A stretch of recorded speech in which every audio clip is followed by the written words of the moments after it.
गांव के चाउमीन। गांव में चाउमीन का चलन अभी अच्छे से नहीं आया था, लेकिन सुरेश शहर से चाउमीन बनाना सीख कर गांव में ठेला लगाता है। अरे ये केचुआ है क्या भैया? कैसे खाया जाता है? गजब बेइज्जती है। अरे नहीं नहीं, ये चाउमीन है। चाउमीन शहर में खाया जाता है। कितने की दे रहे हो सुरेश? 10 रुपए की प्लेट भरकर। तभी वहां शहर से पढ़ा एक लड़का आता है। जरा एक प्लेट चाउमीन तो देना। सुरेश उसे चाउमीन देता है। उसे चाउमीन खाता देख गांव वाले भी उससे चाउमीन ले लेते हैं और खाने लगते हैं। अरे वाह सुरेश भैया, कमाल की बनाए हो। 2 प्लेट मेरे बच्चों के लिए भी पैक कर दो। बस फिर क्या था, सुरेश का ठेला लगता है और चाउमीन खरीदने वालों की लाइन लग जाती है। तभी वहां से गांव का साहूकार होकर गुजरता है। और ये क्या भीड़ लगी है? लगता है झगड़ा हो गया है गांव में। चलूं मैं अभी तो मजे ले लूं। अरे कहाँ है, इतनी भीड़ लगी है यहाँ? लड़ाई हो गई है क्या?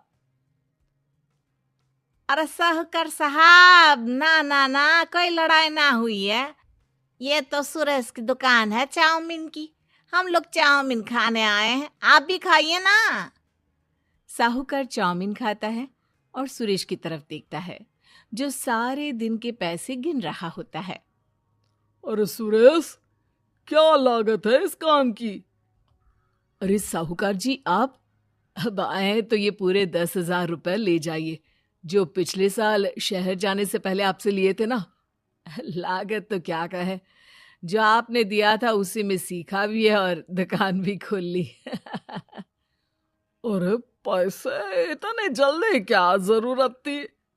कैसे जरूरत नहीं थी साहूकार जी, इतना मोटा ब्याज कहाँ से भरते। साहूकार को अब सुरेश की दुकान को हड़पने की लालच आ जाती है। नाना करते ये सारे दिन में 500 रुपए कमा ही लेता है। अरे गांव में ये ऐसे ही कमाता रहा तो कहीं ब्याज का काम ना शुरू कर दे। अरे भैया, कोई ना कोई जुगाड़ तो करना पड़ेगा।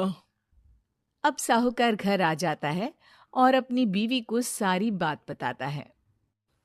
हाँ जी, ये तो मैंने भी सुना है कि सुरेश के हाथ की चाउमीन नहीं खाई तो कुछ नहीं खाया। अरे हाँ हाँ, सही ही कहते हैं। मैं भी खा कर ही आ रहा हूँ। अरे भाग्यवान है, कितना अच्छा हो ना अगर वो पैसा हम लोगों को मिल जाए। क्यों? हैं? हाँ, वो तो है, लेकिन कैसे? हम लोगों को तो चाउमीन बनाना आता ही नहीं है। साहूकार और उसकी बीवी अब रोज चुपके से सुरेश के घर जाते हैं और खिड़की से उसे चाउमीन बनाते देखते। अब क्या था, दोनों को चाउमीन बनाना आ जाता है। फिर एक रोज, और सुरेंद्र, तुझे साहूकारनी ने बुलाया था। बोल रही थी कि बेटे के जन्मदिन में 10 किलो चाउमीन का ऑर्डर देना है। बना दोगे ना? अरे हाँ हाँ साहूकार जी, मैं जरूर बना दूंगा। कब देना है घर में 10 किलो चाउमीन?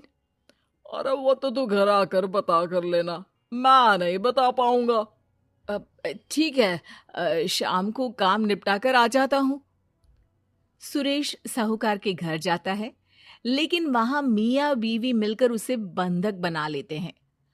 अरे मुझे क्यों बांध रखा है? मुझे छोड़ दो। आज से तेरा ठेला मैं लगाऊंगा और बहुत सारे पैसे कमाऊंगा। साहूकार एक आदमी को सुरेश की निगरानी में लगा देता है और वहां से चला जाता है। अगले दिन, अरे साहूकार जी, आप कब से चाउमीन बेचने लगे? और अपना ये सुरेश कहाँ गया? और वो तो शहर गया है। उसका कोई काम निकल आया था। बोल रहा था कि जब तक वो ना आए तब तक मैं ही उसके ठेले का काम कर दूं। पैसे भी तो बहुत उधार ले रखे थे उसने। लगता है कर्जा भरने के डर से भाग गया है। अरे पर वो तो बोल रहा था कि उसने सारा कर्जा उतार दिया है। और वो क्यों भागेगा? इतना तो कमा रहा था। अरे मुझे क्या पता। अरे चाउमीन खाना है तो बोलो, नहीं तो भागो यहाँ से। अरे हाँ हाँ, दे दो दे दो। अब तो चाउमीन खाना पूरे गांव के लोगों के लिए आदत ही बन गया है। ना खाओ तो नींद ना आए। हाँ हाँ, तो लो और निकालो 50 रुपए। 50 रुपए क्यों?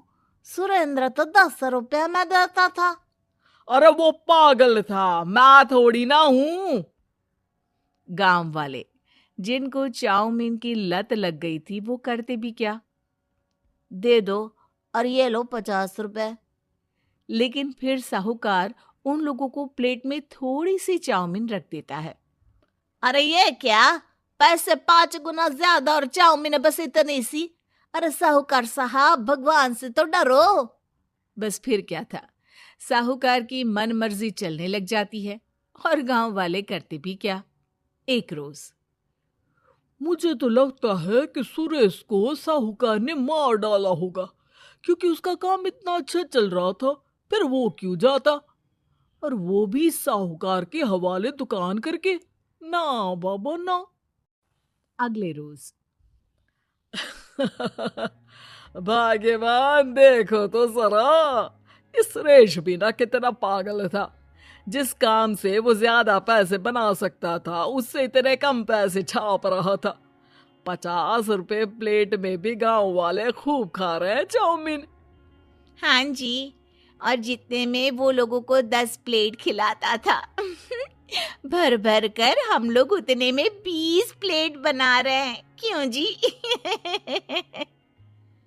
वहीं सुरेश रोज भगवान से मांगता कि बस एक बार वो किसी तरह वहां से निकलने में कामयाब हो जाए, लेकिन उसकी हर कोशिश नाकामयाब होती।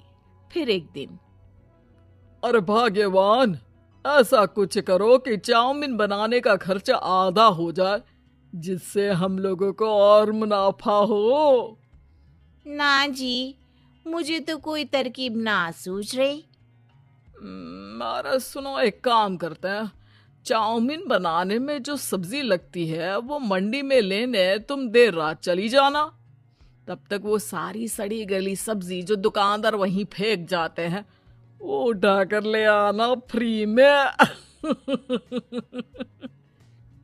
अरे वाह जी वाह, आप तो बहुत समझदार हैं जी।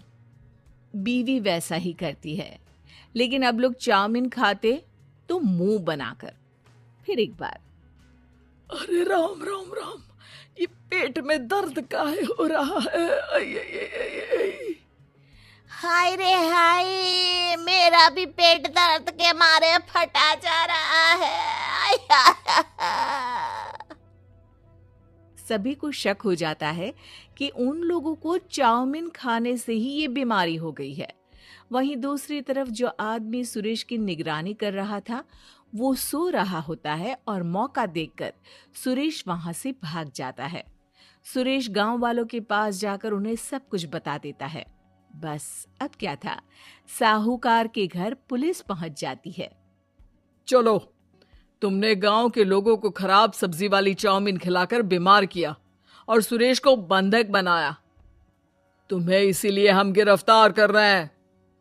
साहूकार को पुलिस ले जाती है और फिर अगले दिन से सुरेश का ठेला गांव के बाजार में लग जाता है, जहां अब पहले से ज्यादा भीड़ होती है।